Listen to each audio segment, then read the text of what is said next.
大家好，我哋係嚟自五東班嘅黃思卓，我係嚟自五東班嘅黃思妍。哇，好大風啊！發生咩事啊？我只係打咗個樹啫嘛，點解個樹冇空氣噶？買薯片送空氣？我唔知道，收得齊去片啊！而講到薯片嘅迷思，就唔可以唔提到令人心惡痛絕嘅薯片袋入邊嘅空氣啦。不過喺講呢個之前，記得 follow MMIG 啊！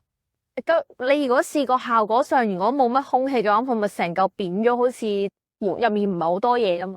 其實薯片包裝入邊呢，嗰啲係氮氣，一方面可以保障運輸時薯片唔會壓爛，另一方面就係可以避免氧化，保持新鮮。哦，原來袋面嗰啲唔空氣氮氣，咁點解人自將空氣注入佢呢？因為空氣含有85%嘅氮氣，25%氧氣係分得俾你嘅水分。薯片嘅食物暴露空氣就會好快吸收水分，好快變得唔新鮮嘅頭受潮。但係種氧氣仲會同食物中嘅百能脂肪酸發生反應，因此產生油脂味。所以為咗保持理想嘅品質透明，延長食物保質期，我哋就要包裝氣體啦。包裝氣體係為咗防止食物氧化同變質，但係其實都係一種包裝氣嘅一種。而且同靈回分泌到呼吸嘅空氣唔同，由於食品包裝中嘅氮氣只含出現劑嘅氧氣同埋水分，氮氣係惰性氣體，即係唔會同食物任何成分發生反應。而且透過改變包裝入邊嘅空氣成分，使用了氮氣同埋食品包裝可以保持品質，減慢食物變質同延長產品保質期。哦，咁即係氮氣令包裝變得膨脹啦。咁樣仲有保護包裝入邊易碎食品，應該唔會咁容易咧處理冇盤中被壓碎。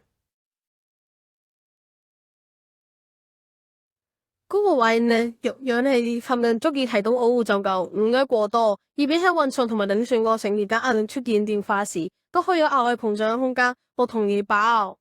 而為咗防止氮氣外泄，所有食品包裝必須透氣到低，而加以密封。當包裝打開後，入邊成分就會暴露於含有氧氣唔舒服大氣嘅空氣中，食物就好容易受潮變質係氧化。因此，當食品包裝打開後，最好都係盡快食用。講咁耐，其實氮氣係咪安全使用嘅成分度噶？同其他食物添加劑一樣，但係已通過嚴格嘅安全評估，先至獲評得可以視列安全使用喺食品嘅中嘅。